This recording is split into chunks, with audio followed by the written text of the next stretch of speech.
Ya, mari kita buka ya di surat An-Nas. Silakan Mas.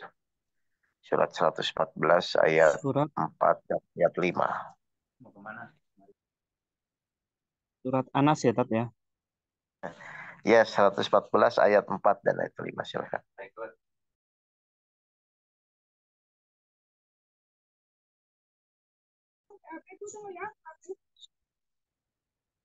Lu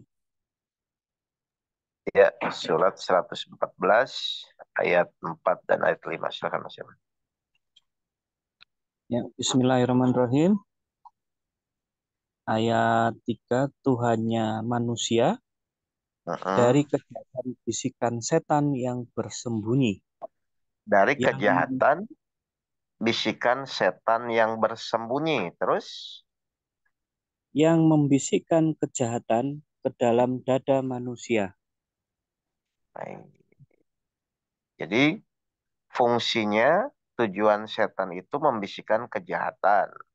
Kejahatan itu apa ya? Iri, dengki, khawatir, dan lain-lainnya. Betul Mas Irwan ya? Betul. Berarti sebenarnya kekhawatiran itu ada nggak peran setan dalam mengganggu kita? Ada, Ustaz. Khawatir, cemas itu ada ya. Peran setan mengganggu kita. Sehingga kita dibuat anggaplah jadi stres, jadi depresi, jadi pusing dan kepala dan lain-lain kan begitu ya. Nah pertanyaan saya, kalau sudah dalam kondisi seperti itu, kan seperti manusia misalnya muncul kecemasan, atau gini lah, khawatir itu selain bisikan setan disebabkan apa, Mas Irwan? Orang khawatir itu. Orang khawatir Mm-mm. hasilnya tidak sesuai. Satu, dia biasanya berpikir tentang hasil, kan begitu ya? Ya, Nanti ya, takutnya misalnya kalau saya sakit, takutnya mati. Kalau perusahaan saya bangkrut, takutnya nanti miskin. Kan intinya orang tuh berpikir jauh ke depan kan. betul. Dan ternyata di situ memang ada peran setan. Peran setan membisikkan dan merusak cara berpikir kita. Coba satu lagi di surat 4 ayat 120 Mas, silakan Mas. Surat An-Nisa ayat 120. Ah, ah. Bismillahirrahmanirrahim. Setan itu memberikan janji-janji kepada mereka dan membangkitkan angan-angan kosong pada mereka. Padahal Nah, setan itu hanya terus menjanjikan wan belaka kepada mereka. berarti apa? Setan itu membisikkan, membangkitkan, memberikan janji-janji kosong, ya, sehingga Bapak Ibu semakin lama di dalam menjalani proses apapun hidup itu menjadi khawatir, cemas, bahkan ketidakpastian ya Mas Irwan ya. Ya. Angan-angan kosong. Membangkitkan, oke, membangkitkan angan kosong itu apa? Misalnya contoh Mas. Ya, seolah-olah nanti kalau kita usaha bangkrut, kita nggak bisa menghidupi anak istri seumpama gitu ya kan. Jadi ini terjadi ya banyak orang yang curhat kepada saya tuh tentang masalah nanti gimana Ustadz terus saya ini berhenti terus misalnya intinya semua yang dikhawatirkan manusia sebenarnya kalau direnungkan ya Bapak Ibu ya. Misalnya kita khawatir besok makan apa atau misalnya kita khawatir nanti bagaimana. Toh pertanyaan saya Mas Irwan, toh khawatir tidak khawatir pun kalau memang sudah Allah tetapkan seperti itu, kita tuh bisa nolak nggak Mas?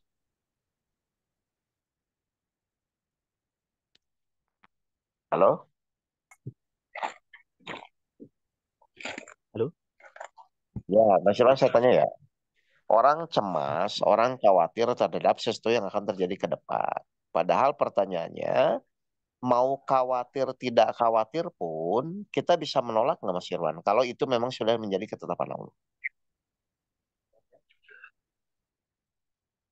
Eh, Maaf, saat ini halo lagi ini? terputus saya. Oh, ya udah coba ada, ada ambulan lagi.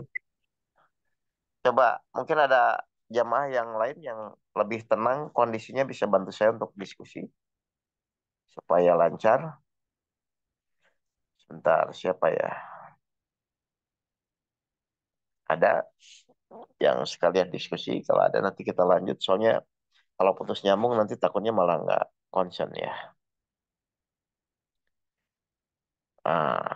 Bu Dede bisa Bu Dede? Tapi lagi kerja ya. Mangga, mangga. Sudah betul, mangga Tiasa. Saya bisa. Bu Sawitri ya. Oke, oke.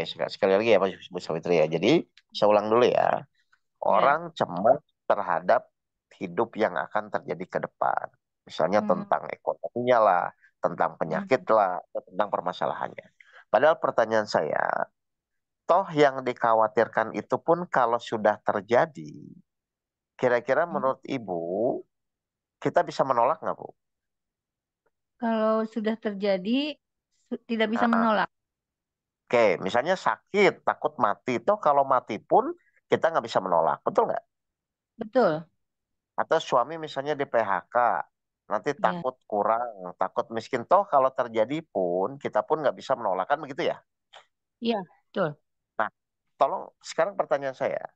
Sebenarnya kita tuh tahu nggak, kita tuh tidak bisa menolak kalau Allah sudah menetapkan. Kalau Allah sudah menetapkan, tidak bisa menolak. Nah, maksudnya tuh kita tuh tahu nggak? Misalnya kita sakit, takut mati. Toh kalau Allah sudah tetapkan mati, kita pun kan bisa nolak ya, Bu ya. Iya, Nah, pertanyaannya, sebenarnya kita tahu nggak, kita tuh tidak bisa menolak. kalau pas dikasih kejadian, kita tidak bisa Mm-mm. menolak. Karena memang Ya, eh, sakit, misalnya nauzubillah, sakit gitu. Bapak. ya, kan gini-gini saya ulang lagi ya. Orang Ya, khawatir, misalnya orang sakit kan khawatir mati itu Bu biasanya. ya, ya, Pertanyaan saya, padahal ketika Allah sudah menetapkan mati pun, kan yang khawatir pun tetap tidak bisa menolak kan Bu? iya, iya tidak bisa Nah, menolak. pertanyaan saya, kita tuh tahu nggak kita tuh nggak bisa menolak? Saat Tahu. itu kita tidak Tahu. tahu. Tahu kan? Ya, Kan tahu harusnya. Loh kalau iya, tahu, terus kenapa masih khawatir? ya, itu. Iya, iya. Iya, Harus betul. setan. Itu Lah, diganggu. iya, iya, saya ngerti maksudnya kan orang tuh banyak khawatir tentang aduh besok bagaimana Ustadz misalnya atau kalau Iya. misalnya nanti suami saya Mm-mm. di PHK nanti besok maka apa toh yang Mm-mm. dikhawatirkan itu pun kalau sudah terjadi Iya, kan kita nggak bisa menolak. Loh nggak kalau bisa, kita iya. tahu kita tuh nggak bisa menolak tapi kita khawatir ini kan aneh. Iya, iya. Masya Allah. Kan ini sesuatu yang sebenarnya orang tuh kan menjalani setiap hari tapi Mhm. kan nggak sadar-sadar. Misalnya saya sakit takut mati toh kalau misalnya Allah tetapkan mati juga dia nggak bisa nolak. Lah kalau dia tahu dia tidak bisa nolak, ngapain dia khawatir dong pasti terjadi. Iya, iya betul. Nah, jadi selama ini ternyata ya Mhm. banyak orang menjalani kehidupannya terhadap sesuatu yang akan terjadi dia khawatir padahal dia pun tidak bisa menolaknya. Mhm. Misalnya saya punya kesalahan, punya aib, takut diomongin orang. Toh kalau orang sudah ngomongin juga kita nggak bisa nolak juga kan? Iya, Terus kenapa betul. takut diomongin orang? Oh, kita juga nggak bisa nolak ketika orang ngomong sama kita. Hmm. Iya. Coba ya. Jadi Bapak Ibu coba renungkan dulu. Ternyata kekhawatiran, kecemasan itu, Mhm. toh juga tetap kita tidak bisa menolaknya. Kalau tidak Mhm. bisa menolaknya, terus ngapain kita khawatir? Membuang-buang waktu terhadap sesuatu yang kita khawatirkan pun tetap kita tidak bisa menolaknya. Paling gampang Mhm. inilah, saya mau pergi, terus dilihat awan mendung. Kita tahu nih, pasti akhir-akhir ini bisa hujan, bisa terus kita khawatir, terus hujan. Toh Mhm. khawatir pun tetap hujan. Nah, Jadi sebenarnya menurut Bapak Ibu ya, khawatir itu manusiawi atau karena kita selama ini nggak paham aja, Bu? selama ini nggak paham. Nggak paham aja. Aduh, takut bangkrut loh. Kalau bangkrut pun kita bisa apa? Mhm. Iya. Kan setelah tinggal itu bagaimana memperbaiki ke depannya saja kan? Oh. Sakit, takut mati toh kalau sudah mati pun kita bisa apa? Mhm. cemas, takut bagaimana, atau juga kecemasan itu kalau sudah terjadi juga kita bisa apa? Makanya obatnya apa, Bapak Ibu semua, Bu Savitri kira-kira? Obatnya Supaya menerima sehingga Saya. Oke, tenang dan baik. yakin. Obatnya surat 31 ayat 22. Silahkan. 31 ayat 22. 22. Oke, langsung pakai Jadi, mushaf nih. Kebetulan lagi pegang ini, Pak Uke. Nggak oh, pakai atau HP. sebentar. Atau yang lain coba bisa bantu? Coba biasanya. Gak apa-apa. 31 berapa, Pak Uke? 31 ayat 22. Silahkan. Oke, bisa Ustaz. Nggak usah pakai ini, Mbak. Nih, Ya. Barang siapa 31 berserah diri ayat kepada Allah, sedangkan dia orang yang Oke. Sebentar. Ya, salah satu aja silahkan dibuka lagi, Bu. Ya. Dibuka lagi bisa. Unmute lagi salah satu aja. Oke, saya Tadi Ustaz. Ya, silakan. Dan barang siapa berserah diri Silakan. kepada Allah, sedang dia orang yang berbuat kebaikan, maka sesungguhnya dia telah berpegang kepada bahul atau tali yang kukuh. Hanya kepada Baik. Allah dan segala urusan. Perhatikan ya, jadi saya jelaskan lagi. Kenyataannya, semua orang yang mengkhawatirkan sesuatu yang terjadi ke depan, ternyata tetap tidak bisa menolak ketika Allah sudah tetapkan. Ya, maka yang harus Bapak Ibu lakukan supaya ke depannya tidak selalu khawatir, maka Bapak Ibu harus mulai belajar berserah diri kepada Allah. Mohon maaf ya, ini Bu Teti ya. Ya Ustaz. Menurut Bu Teti, berserah diri kepada Allah itu mudah atau sulit? Sebetulnya mudah Ustaz, cuma ya mungkin kita belum paham aja Ustaz. Tapi Iya, nggak apa-apa. Saya cuma nanya. Menurut Bu Teti, secara ini boleh ya, bebas ya jawabnya. Menurut Bu Teti umum. Menurut Bu Teti, sebenarnya berserah diri kepada Allah itu mudah atau sulit? Kalau mudah. Kalau mudah berarti ada orang khawatir. Enggak. Nah, tapi kenapa masih banyak orang khawatir? Berarti sulit atau mudah? Sulit. Atau saya buat biar di tengah-tengah aja ya, kan orang senangnya di tengah-tengah ya. Kadang-kadang sulit, kadang-kadang mudah ya, gitu ya. Ya betul Ustaz. Baik, kalau masih begitu, berarti saya akan buka lagi ayatnya. Sebenarnya manusia itu harusnya mudah atau sulit kalau dia sudah sadar dari awal ya. Baik, kita buka surat 51 ayat 56. 51 ayat 56. Ya. Supaya Aku tidak menciptakan jin dan manusia, melainkan agar mereka beribadah kepadaku. Baik, jadi manusia itu, ini saya langsung jelaskan saja. Manusia itu diciptakan untuk beribadah atau mengabdi kepada Allah, betul? Betul. Yang namanya mengabdi, pembantu, abdi, hamba, benar nggak sebenarnya dia diciptakan itu untuk melayani keinginan Allah? Betul. Jadi Bapak Ibu hidup itu sebenarnya tujuannya untuk melayani keinginan Allah. Ya, saya ulang ya. Tugas Bapak Ibu hidup itu adalah melayani keinginan Allah. Berarti tadi kan orang sebenarnya agar tidak khawatir itu disuruh berserah diri. Berarti berserah diri itu kan keinginan kita mengikuti keinginan Allah. Betul nggak, Bu? Betul. Dan memang ternyata hidup kita itu diciptakan untuk melayani keinginan Allah. Berarti logikanya berserah diri itu mudah atau sulit harusnya? Seharusnya mudah. Harusnya mudah karena kita diciptakan untuk melayani keinginan Allah. Kenapa sulit? Karena selama ini dibalik kita ingin dilayani oleh Allah terhadap keinginan kita. Keinginan kita. Betul Ustaz. Jadi paham ya Bapak Ibu ya. Jadi kenapa orang ujung-ujungnya selalu khawatir terhadap hidupnya? Ternyata orang selalu khawatir hidupnya karena dia nggak sadar bahwa hidup di dunia ini sebenarnya Bapak Ibu tuh untuk melayani keinginan Allah, bukan keinginan sendiri. Akhirnya jadi khawatir, akhirnya jadi stres karena fokus Bapak Ibu selama ini hanya fokus pada keinginannya sendiri. Betul. Padahal Allah bilang ya Bapak Ibu semua bahwa hari esok ya seminggu kemudian itu kan hal-hal yang sebenarnya itu menjadi urusan Allah.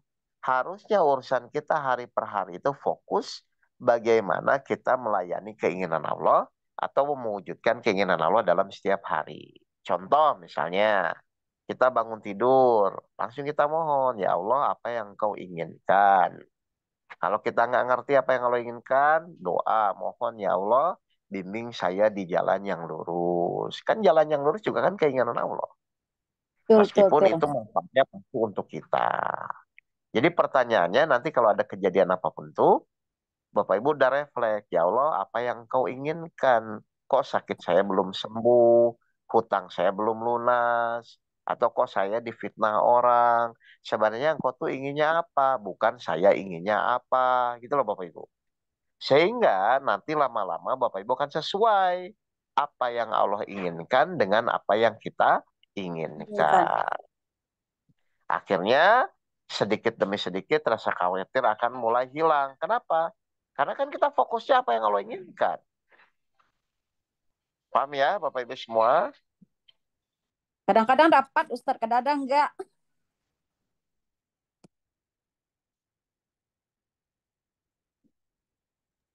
Paham ini Bapak Ibu? Ya, jadi intinya Praktek lagi, sebenarnya Ustadz. kekhawatiran. Oke, intinya sebenarnya kekhawatiran itu muncul gara-gara kita selalu fokus kepada apa yang kita inginkan. Kalau Bapak Ibu ingin tidak mulai muncul khawatir, mulainya fokus kepada apa yang Allah inginkan. Jadi apapun masalah itu pertanyaannya, ini Allah inginnya apa ya? Misalnya, kok saya dikasih A, B, C begitu ya. Sehingga nanti Bapak Ibu akan lebih tenang. Tapi kalau Bapak Ibu selalu fokus, saya ingin ini, ingin itu, udah pasti nggak akan pernah beres. Karena keinginan manusia itu nggak akan ada batasnya gitu loh. Jelas? Baik. Kalau gitu saya buka pertanyaan, satu atau dua pertanyaan, silahkan kalau ada yang bertanya. Jadi ini judulnya tentang bagaimana kita mulai mengurangi ya, kalau hilang kan nggak mungkin lah, mengurangi rasa khawatir. Ternyata kalau Bapak Ibu ingin hilang rasa khawatir, balik ke tujuan utama kita diciptakan. Bahwa ternyata hidup kita tuh hanya melayani keinginan Allah. Berarti kalau memang hidup kita hanya melayani keinginan Allah, harusnya berserah diri itu mudah. Kenapa? Karena berserah diri itu adalah keinginan kita menyesuaikan dengan keinginan Allah. Maka ketika kita mulai mudah berserah diri, insya Allah kita akan semakin tenang ya di dalam menjalani hidup dan semakin akan merasakan keyakinan kita meningkat karena Allah akan selalu membimbing kita. Ya, jadi Allah akan sangat peduli, Allah akan sayang kepada orang-orang yang fokus kepada apa yang Allah inginkan. Ada pertanyaan Bapak Ibu semua? Ustadz, pertanyaan enggak? Ini, Ustadz. Ya silakan. Ya, ini. Ketika kita mengikuti kajian Ustadz, kita kan udah tahu lah. Nah, kita harus mengikuti keinginan Allah gitu kan. Kita diciptakan melainkan agar beribadah kepada Allah. Itu kan secara apa kan ditulis itu ya, Ustadz ya. Cuma kadang-kadang secara prakteknya dalam kehidupan sehari-hari, kadang-kadang kita lupa Ustadz. Jadi kembali pula keinginan kita lagi. Itu gimana caranya Ustadz? Ya, makanya saya tipsnya tuh gampang. Jadi nanti pas Bapak Ibu dapat masalah, apapun ya, kejadian yang Ya. menimpa Bapak Ibu, kata kunci pertama cuma bilang, ini ya Allah apa yang kau inginkan. Meskipun Bapak Ibu nggak tahu mestinya keinginan Allah apa. Oh, Tapi gitu ya. langsung pakai, ya Allah engkau tuh inginnya apa dengan masalah ini. Nah itu aja dilatih. Iya, Nanti ya. lama-lama secara otomatis Bapak Ibu kan mulai disadari. Ya. Baik, yang kedua silakan Ibu siapa Hoirun Hikmah ya. Coba. Ya Ya, silakan Bu Ustaz. yang tadi angkat. Ya Iya, silakan Bu. saya Ustaz. Nah, Iya. Jadi kalau kita sudah tahu gitu Ustaz ya, kita pengennya mengikuti keinginannya Allah gitu. Nah, cuma Hmm. bukan godaan ya, entah kita itu tidak bisa membedakan ini bisikan hati kita atau bisikan setan gitu, yang seolah-olah benar, padahal itu membuat kita kayak was-was gitu Ustadz. Terus kalau lagi sholat tetap Oh, rasanya was-was gitu. Itu gimana ya Ustadz supaya kita tetap oh. fokus ke Allah, nggak ke was-wasnya Hmm. itu gitu, atau yang bisikan-bisikan buruk itu Oke. gitu. Baik, berarti pertanyaannya saya akan balik. Berarti sebenarnya setan itu mengganggu dari sisi mana sih sehingga kita buat khawatir ya? Kan begitu aja ya? Iya Ustadz. Iya. Oke, kita buka. Silakan surat 57 ayat 14. Setan itu ganggu dari sisi apa sih? Nah, Bapak Ibu harus ngerti dulu ini ya. Kalau enggak nanti terombang-ambing lagi. Nyalain setan lagi. Surat 57 ayat 14. Ini siapa yang mau buka ayatnya? Boleh, Silakan. boleh Ustaz. Nih kebetulan udah buka. Ya udah, surat 57 ayat Ya, 14. orang-orang munafik memanggil orang-orang mukmin. Bukankah kami dahulu bersama kamu? Mereka menjawab, benar. Tetapi kamu mencelakakan dirimu sendiri dan kamu hanya menunggu meragukan janji Allah dan ditipu oleh angan-angan kosong yang datang dari ketetapan Allah. Dan penipu atau Ya, setan datang memperdaya kamu dengan tentang Allah. baik, jadi kalau Bapak Ibu perhatikan di ayat ini, saya ambil titik poinnya ya. Ternyata setan itu Mm-mm. akan mengganggu kita. Target utamanya adalah agar Bapak Ibu meragukan janji Allah. Ya, betul, cuma 7 ya. Ibu yang nanya tadi mana? Tadi Bu siapa? Bu Hikmah ya. Jadi saya ulang ya Bu ya. Jadi cara setan membuat kita cemas itu adalah salah satu inti adalah ibu dibuat ragu terhadap janji Allah. Iya Ustadz, betul. Sekarang saya tanya ke ibu ya, ibu tahu Iya nggak Ustadz. Allah tuh banyak berjanji di dalam Al-Quran? Eh, iya, iya kayaknya Ustadz. Oh, Janji, enggak. iya. Saya jelaskan ini. Misalnya di surat Al-Baqarah 153. Allah bilang, wahai orang-orang yang beriman, mohonlah pertolongan kepada Allah dengan sabar dan sholat. Di sini Allah janji menolong nggak Bu? eh dengan Dalam menyeru untuk menolong Ustadz, sabar dan sholat Iya. ya. Karena kan tidak ada permasalahan yang tidak bisa selesai hanya dengan pertolongan Allah kan. Iya, iya Ustadz. Nah, sekarang saya tanya, saat Bapak Ibu diuji oleh Allah, seyakin apa sih bahwa Allah tuh pasti menolong kita? Yakin Ustadz, yakin Allah pasti menolong gitu. Nah, kalau memang Bapak Ibu yakin, Allah tuh langsung percaya atau menguji kita agar Allah tahu Ibu yakin atau tidak. uji. Oh iya, diuji dulu supaya yakin atau enggaknya gitu Nah, Ustadz ya. berarti kan tinggal kuat-kuatan kan? Ibu lebih Iya, tetap iya. yakin sama Allah dengan janjinya, atau bisikan setan yang menggerogoti ibu agar nggak yakin sama Allah yang janjikan. Berarti kayak perang batin gitu Ustadz ya. Perang batin. Dan memang iya, karena manusia kan kasih pilihan. Iya, Padahal iya. kalau ibu renungkan, ibu mau yakin tidak yakin pun kan harus menjalani ujian. Betul. Betul, betul. Iya. Tapi ibu mulai tahu nih, kok saya ragu ya, baca Quran lagi. Oh ternyata tetap Allah yang akan nolong saya. Jadi memang di sini pembelajaran dari Allah, silakan. Mau yakin sama Allah boleh, mau ngikuti bisikan setan juga boleh. Dan lucunya kalau saya tanya, kan Bapak Ibu harusnya logikanya lebih yakin sama Allah dong ketimbang bisikan setan kan? Iya. Iya Ustadz, logikanya Nah, begitu. iya, terus kenapa kok pas prakteknya jadi kadang-kadang lebih yakin dengan bisikan setan? Ini kan jadi masalah. Iya itu.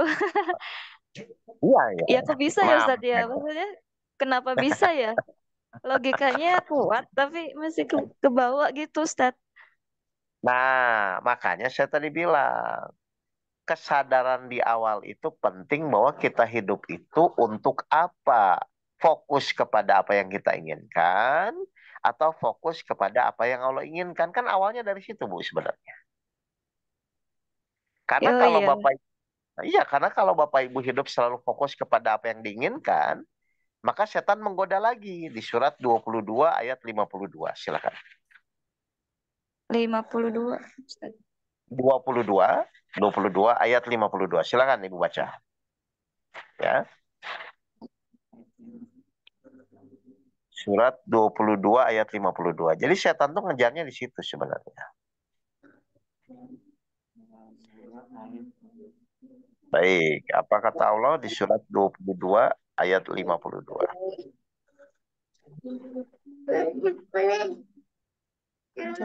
Oh, Eh, mungkin ya. 22 Al-Hajj ya Ustaz ya? Ya. Agar dia menjadikan apa yang dimasukkan oleh setan itu sebagai cobaan bagi orang-orang yang di dalam hatinya ada penyakit dan yang kasar hatinya. Dan sesungguhnya Surat, orang-orang zolim itu benar-benar dalam permusuhan yang sangat. surat 22 ayat 52. Coba. Ini udah ada. Mau saya Oh baca, ya, Ustaz? ya silakan Bu Safitri dibaca ya, silakan. Bismillahirrahmanirrahim. Dan kami tidak mengutus sebelum kamu seorang rasul pun, dan tidak pula seorang nabi, melainkan apabila ia mempunyai sesuatu keinginan, setan pun memasukkan godaan-godaan terhadap keinginan itu. Allah Nah, mengingatkan apa yang dimasukkan oleh setan itu, dan Allah menguatkan ayat-ayatnya. Dan Allah Maha betul. mengetahui lagi Maha bijaksana. Jadi rumusnya gini ya Bapak Ibu semua ya. Selama Bapak Ibu selalu fokus terhadap keinginannya, maka selama itu Allah mengizinkan setan memasukkan godaan-godaan lewat keinginan kita. Makanya ujung-ujungnya kita jadi cemas khawatir itu Bu. Karena memang dasarnya manusia kan selalu fokus pada keinginannya, bukan keinginan Allah kan Bu. Iya. Iya Jadi Ustaz. sumber permasalahan itu, ya sumber permasalahan itu Bu Nikmah ya. Itu bukan dari Allah sebenarnya. Dari awal kita menjalani suatu proses ujian, kita nggak sadar bahwa ternyata tujuan hidup di dunia ini sebenarnya kita tuh fokus pada apa yang Allah inginkan. Makanya coba Bu Hikmah tanya ya, kalau pas diuji ya, Bu Nikmah itu fokusnya bagaimana menyelesaikan atau bagaimana supaya Allah menolong? Biasanya pengen cepat selesai masalahnya sih Ustaz. Nah, pengen cepat selesai itu keinginan siapa? Keinginan diri sendiri. Nah, disitulah mulai berawal setan dari awal sampai akhir akan menggoda kita. Makanya akhirnya kita lupa sama janjinya ya Allah. Kita lupa dengan hal yang apa yang Allah inginkan. Makanya di pelajaran sabar kan saya udah bilang waktu itu menyampaikan ya. Pokoknya nanti kalau ada kejadian menimpa kita, jangan dulu lihat kejadiannya, jangan dulu lihat orangnya, tapi kita sadari, oh ini atas izin Allah. Setelah kita ingat bahwa ini atas izin Allah, maka Bapak Ibu langsung mohon kepada Allah, ya Allah, apa yang kau inginkan. Misalnya Allah inginnya sabar, ya sudah jalani. Berarti ikhtiarnya dalam keadaan sabar, bukan dalam keadaan tergesa-gesa. Jadi sebenarnya semua ujian, semua kejadian yang menimpa kita itu hanya agar Bapak Ibu selalu mengingat Allah. Cuman karena manusia mungkin pola berpikirnya selama ini mungkin salah atau tidak memahami, akhirnya ketika dikasih kejadian fokusnya bukan ingat kepada Allahnya dulu, tapi fokusnya adalah kepada kejadiannya, bagaimana solusinya, bagaimana menyelesaikan. Akhirnya jadi nggak nyambung. Nah, memang peran setan di situ masuknya, Bu. Berarti yang pertama dirubah apa? Yang pertama, Bapak Ibu? Pola berpikir ya. Pola Pola pikir ya berpikir Ustaz. bahwa, iya dong. Kan kalau nggak pola pikirnya beda dengan apa yang Al-Quran sampaikan, pasti nggak nyambung. Contoh saya buktikan ya sekarang. Jadi pas Bu Nikmah dapat kejadian, apa yang pertama dipikirkan? Itu kejadiannya Ustaz. Langsung Enggak, yang trigger gitu ya kayak iya bukan. iya Makanya betul. sekarang kita berlatih, pas Bu Nikmah dapat kejadian, yang pertama kali dipikirkan apa? Ini Allah Allah ya. inginnya apa ya? Kan gitu harusnya. Kan sederhana ini. Berarti kayak dialog dulu Ustaz ya. Berarti kita itu kalau pas Iya. kejadian menimpa langsung ini Allah maunya apa gitu atau gimana Ustaz? Oh, ini Allah maunya apa ya? Kalau begitu, kita buktikan aja nanti. Pas nanti dapat kejadian, Bapak Ibu mulai ya, ini Allah inginnya apa ya? Makanya kenapa harus Allah dulu? Surat Al-Baqarah ayat 152. Silakan Bu. Surat Al-Baqarah 152. Bu Sawitri bisa baca lagi. Biar Bapak Ibu benar-benar memahami ya. Surat Al-Baqarah 152. Jadi pas Bapak ada pertanyaan Allah inginnya apa, itu otomatis nanti ayatnya berlaku ini. Silakan. Bismillahirrahmanirrahim. Hai orang-orang yang beriman, jadikanlah sabar dan sholat. 152. 152. Al-Baqarah. Nah, Ya. coba. Karena itu, ingatlah kamu kepadaku, niscaya aku ingat pula kepadamu. Dan bersyukurlah kepadaku, dan janganlah kamu mengingkari nikmatku. Baik, jadi di sini Allah sampaikan, ingatlah kepadaku. Pas kan, jadi pas ada kejadian, Bapak Ibu kan akan bertanya ini sebenarnya Allah tuh inginnya apa. Maka ketika Bapak Ibu seperti itu, otomatis Allah akan ingat kepada Bapak Ibu. Jadi menurut ayat ini Bu Safitri ya, kita dulu yang ingat atau Allah dulu yang ingat? Kan itu ingatlah kita dulu. Kita dulu.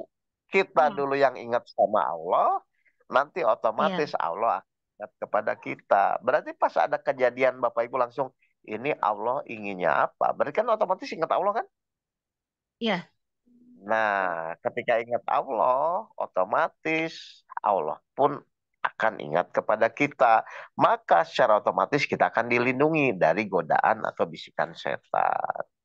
Jadi sebenarnya ini hal-hal yang sebenarnya sederhana, cuman mungkin Bapak Ibu karena udah terlalu rumit cara berpikirnya, akhirnya tidak balik ke hal yang sederhana. Gitu aja ya, Bapak Ibu ya. Jadi cara prakteknya tuh mudah sebenarnya. Apapun kejadian yang menimpa kita, pertanyaan pertama, ini Allah inginnya apa? Ketika sudah begitu, biasanya otomatis Allah akan membimbing. Oh, misalnya Allah inginnya kita sabar, kita bersabar. Itu nanti langkah berikutnya. Tapi pukulan pertama ini penting ya, karena menentukan diambil alih oleh Allah atau dikuasai nanti oleh setan lewat kecemasan dan kekhawatiran yang terjadi. Oke, saya baca ya pertanyaan di grup ya. Saya didiagnosa anxiety Ustadz overthinking, penyebab anak sakit, berat badan terus jadi bagaimana ya? Supaya kepikiran melakukan setiap hari sakit sesak. Katanya ada bilang maghrib itu kasih garam dan lain-lain. Gini aja lah saya tanya ya. Coba kita buka ya surat 9 ayat 51 silakan.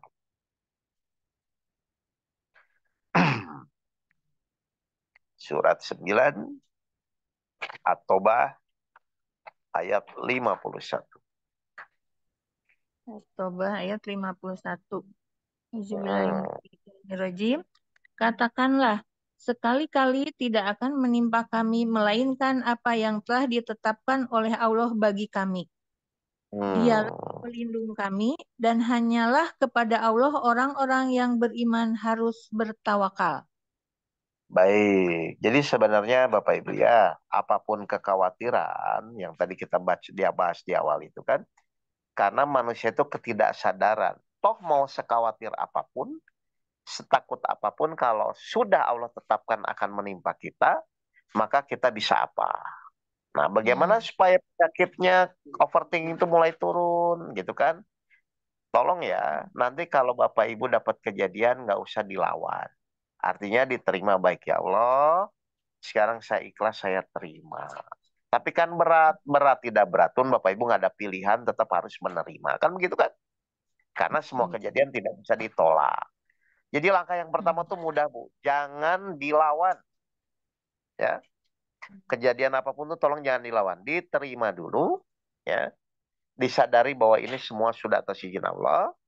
Setelah diterima, baru ibu berdoa sama Allah. Ya Allah, tolong bimbing di jalan yang lurus agar dari awal ujian sampai akhir, bahwa saya ikhtiar itu sesuai dengan apa yang kau perintahkan. Dicatat ya ini yang pengguna Zoom nih yang nanya. Paham ini?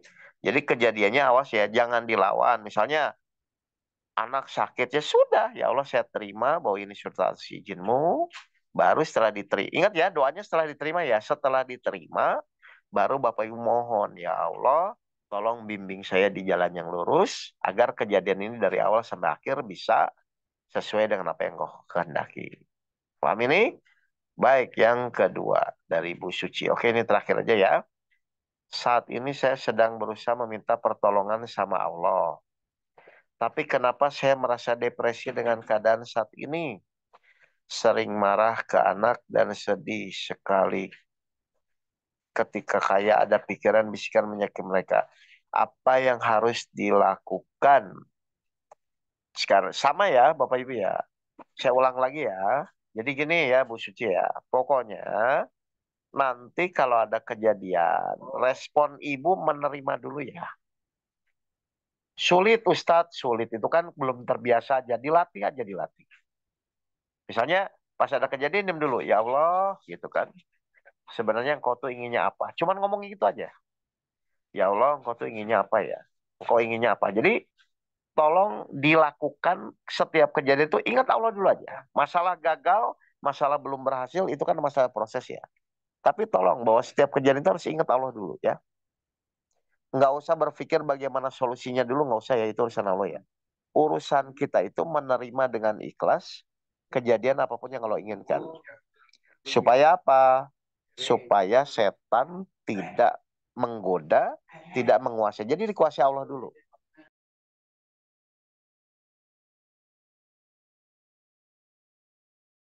Jelas ini Bapak Ibu semua ya? Jadi intinya sebenarnya yang harus Bapak Ibu sadari itu Allah tuh butuh keyakinan kita, bukan kemampuan kita. Ya, kenapa Allah nggak perlu kemampuan kita? Tuh ujung-ujungnya juga semua dengan pertolongan Allah. Allah cuma butuh Bapak Ibu yakin, Bapak Ibu bisa menerima kejadian itu, lalu jalani dengan apa yang Allah inginkan. Insya Allah nanti lama-lama masalah itu akan terurai ya. Jadi semua kecemasan, kekhawatiran, itu timbul gara-gara biasanya pukulan pertama Bapak Ibu menolak permasalahan. Sedangkan Allah menginginkan semua manusia itu harus mau menerima permasalahan. Kenapa harus diterima? Yang karena nggak bisa ditolak. Yang kedua sudah terjadi. Yang ketiga sudah atas izin Allah. Yang keempat sudah tertulis dalam kitab Lauhul Mahfuz. Jadi nggak ada alasan Bapak Ibu untuk menolak kejadian harusnya. Jelas? Jadi tugas Bapak Ibu itu mengatasi masalah atau menerima masalah, Bu Sawitri? Menerima masalah. Bismillah. Ya, nggak usah sok-sokan mengatasi ya. Menerima. Menerima Paham Ustadz, ya? Insya Allah. Ya sudah. Pokoknya konsentrasi di menerima ya, bukan mengatasi ya. Insya Allah nanti Ya, jadi tenang kok. ya. Baik, kalau begitu, makasih Bu Sawitri, para jamaah semua yang telah Sama-sama, membantu Ustaz. Terima ini. Mari kita tutup dan baca alhamdulillah bersama-sama. Nanti rekamannya saya share ya. Ya, Wabillahi taufiq terima wal kasih hidayah. Ustaz. Warahmatullahi wabarakatuh. Waalaikumsalam warahmatullahi wabarakatuh.